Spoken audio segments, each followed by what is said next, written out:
Film நேயர்கள் வெங்கடேஷன் பணிவானக்கங்கள். இப்போ தமிழ்நாட்டில் பரபரப்பாக பேசக்கூடிய ஒரு விஷயம் என்னென்னா, கலைஞருடைய சமாதியை திறந்து விட்டார்கள். கிட்டத்தட்ட தமிழக மக்களுடைய வரி பணத்தில் 39 கோடி, கிட்டத்தட்ட 40 கோடி செலவில் கலைஞருடைய சமாதியை திறந்து விட்டார்கள். அதில் பார்த்திங்கன்னா கலைஞருடைய வாழ்க்கை பயணம், கலைஞர் எப்படி சென்னைக்கு வந்தார், எப்படி படங்கள் நடித்தார், எப்படி அரசியல் புகுந்தார், எப்படி இந்திய ஒழிப்பு போராட்டத்தில் ஏற்பட்டார், என்னென்ன மாதிரி அவர் சினிமா உலகுக்கு தன்னுடைய முடிந்த பங்களிப்பை கொடுத்தாரு, என்னென்ன சாதனைகள் திரையுலகத்துக்கு அவர் செஞ்சுருக்காரு அப்படின்றத மிக தெளிவாக துல்லியமாக டிஜிட்டல் முறையில் செயற்கை நுண்ணறிவு முறையிலலாம் காட்சிப்படுத்தியிருக்காங்க.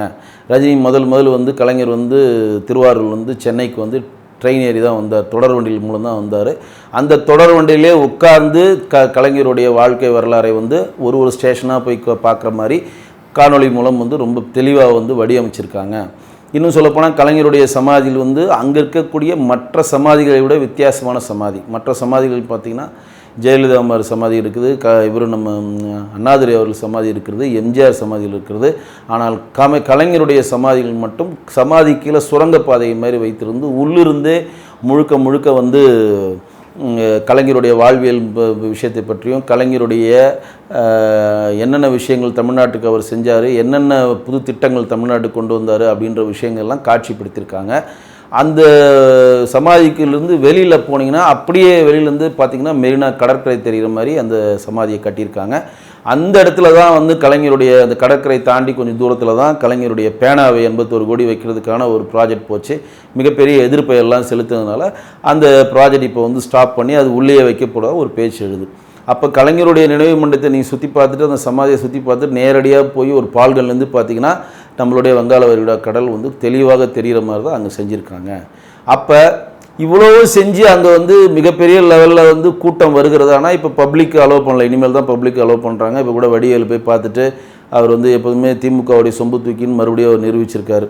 அவர் எப்படியாவது விஜயகாந்தை வெறுப்பேற்ற வேணும்னு சொல்லி கலைஞருடைய, நல்லா கேட்டுக்கோங்க, விஜயகாந்த் இறப்புக்கு திரு வடிவேல் வரவில்லை, விஜயகாந்தினுடைய மனைவியாக இருக்கக்கூடிய திரு பிரேமலதா அவர்களிடம் ஒரு ஆறுதல் சொற்களை அவர் சொல்லவில்லை.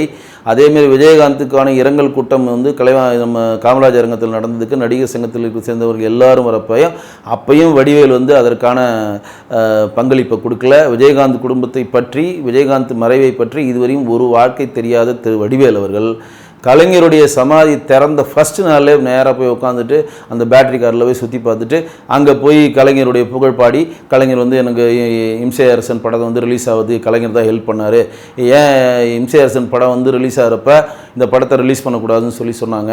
அப்போ நான் கலைஞருடைய ஹெல்ப்பை தான் கேட்டேன். அப்போ கலைஞருக்கு ஃபோன் பண்ணி, ஐயா இந்த மாதிரி படத்தில் நான் குதிரையில் போகிறேன்னா குதிரையில் போகக்கூடாதுன்னு சொல்கிறாங்க அப்படின்னு சொன்னாங்க.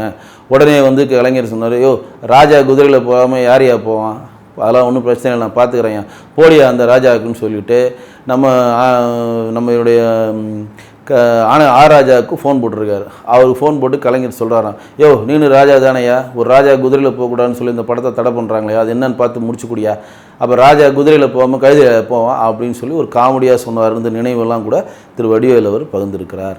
அப்போ விஜயகாந்தோடைய இறப்புக்கு வரவும் இல்லை, கேதமும் கேட்கவில்லை, நடிகர் சங்கம் நடத்தி இரங்கல் கூட்டத்துக்கும் வரவில்லை. மறுநாள் கலைஞர் 100ஆண்டு ஃபங்க்ஷனுக்கு மட்டும் ஒரு போகிறாரு.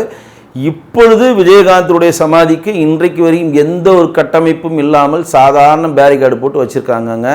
எந்த ஒரு கட்டமைப்பு இல்லை. காவல்துறையும் ஒரு 5 பேர் 6 பேர் தான் இருக்காங்க. அங்கே பார்த்திங்கன்னா பூக்கள் கடைகள் அதிகமான பூக்கடை போட்டிருக்காங்க. இன்றைக்கும் சாதாரண பேரிகார்டு போட்டு சாதாரண ஒரு சமாதின்னு சொல்லி கட்டி ஒரே ஒரு ஷீட்டு போட்டு வச்சுருக்காங்க. ஆனால் சாரையாக மக்கள் அங்கே விஜயகாந்த் அஞ்சலி செலுத்தி கொண்டிருக்கிறார்கள்.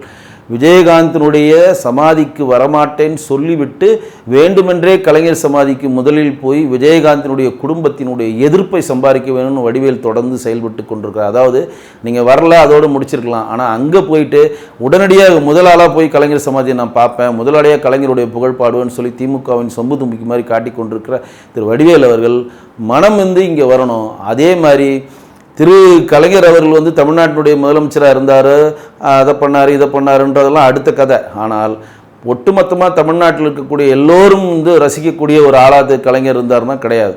ஏன்னா கலைஞருக்கு பிடிக்காதவர்கள்லாம் பக்கத்து சமாதி எம்ஜிஆர் சமாதிக்கு போவாங்க, எம்ஜிஆர் சமாதிக்கு பிடிக்காதவங்க அண்ணா சமாதிக்கு போவாங்க, அண்ணா சமாதியை பிடிக்காதவங்க ஜெயலலிதா சமாதிக்கு போவாங்க. ஆனால் அங்கே இருக்கவர்கள் 4 சமாதிக்கும் எல்லோருக்கும் பிடித்த மாதிரி ஒரு தலைவர் இருக்கின்றார் என்றால் அண்ணா சமாதி, எம்ஜிஆர் சமாதி, கலைஞர் சமாதி, ஜெயலலிதா சமாதி தவிர்த்து இங்கே இருக்கக்கூடிய விஜயகாந்த் சமாதிக்கு அவரோட ரசிகர்கள் தொடர்ந்து வந்து கூட்டம் கூட்டமாக வராங்க.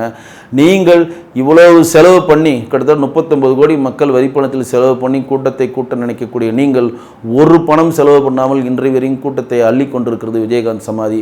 வடிவேல் போன்ற சுயநலக்காரர்கள் என்னதான் விஜயகாந்தின் புகழை மறைத்து நாங்கள் வந்து கலைஞருடைய அனுதாபமாக நீங்கள் காட்டிக் கொண்டிருந்தாலும் தமிழ் திரையுலகம் இருக்கவில்லை, தமிழக அரசியல் இருக்கும் வரை விஜயகாந்த் புகழ் இருந்து கொண்டே இருக்கும். அதற்கு வந்து சாறை சாறையாக இன்றைக்கும் போய் கொண்டிருக்க தொண்டர்களே சாட்சி. மீண்டும் ஒரு நல்ல உங்களை சந்திக்கிறேன். நன்றி, வணக்கம்.